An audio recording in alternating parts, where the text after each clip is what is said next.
Merci. Je pense que en tant que Burkinabé, on ne peut qu'être fier, voilà, de voir un tel investissement parce que l'argent que tout un chacun met de côté pour soutenir ses efforts, l'initiative présidentielle, on voit en tout cas concrètement ce que ça donne. Fier aussi de voir que à travers le président Ibrahim Traoré, on a une volonté politique qui va matérialiser cette question, en tout cas, de souveraineté alimentaire, de l'autosuffisance alimentaire. Et il faut en tout cas reconnaître qu'il y avait autant de théories, autant de projets et d'idées dans ce sens. Et pour répondre à votre question, je pense que je répondrai comme le dit Laurent Bado, l'agriculture doit être la locomotive de notre développement, la culture étant les rails.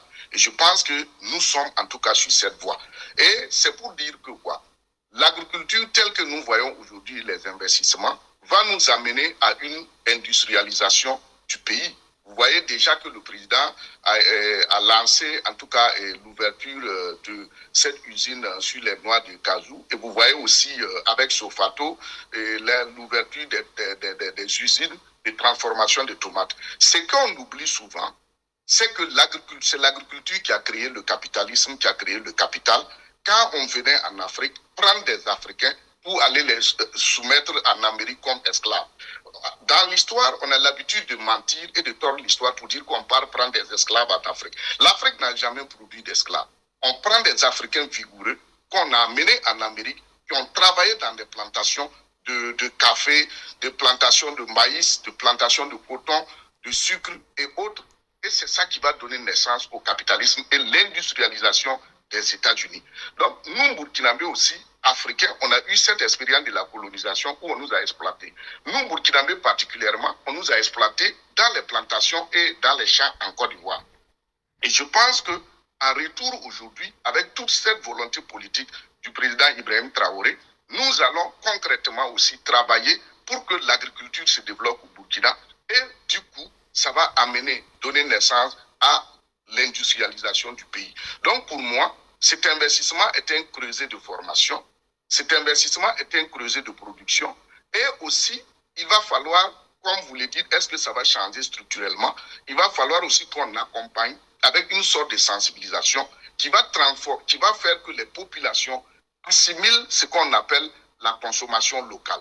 Il va falloir que les populations comprennent que consommer local, c'est aussi encourager sa propre production. Donc, en un mot, je dirais que c'est une vision futuriste que nous sommes, c'est une voie futuriste que nous sommes en train d'emprunter.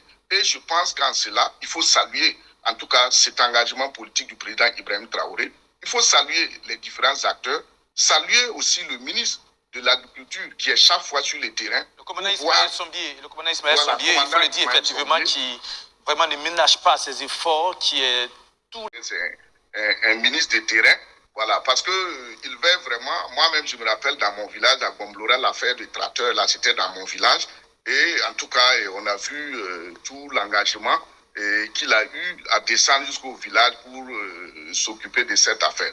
Donc je pense qu'il a l'œil sur tout, il a l'œil sur tout dans son domaine. Aussi, il ne faut pas oublier de saluer les chercheurs. Parce qu'on ne le dit pas souvent, mais on a un institut de recherche, l'INERA, qui aussi, en termes de semences, en termes de recherche agronomique, est très avancé. Et je pense que l'un dans l'autre, il faut saluer vraiment les différents acteurs et souhaiter que nous travaillons vraiment sur cette voie et cette vision futuriste sous le leadership du président Ibrahim Traoré. Et tout de suite,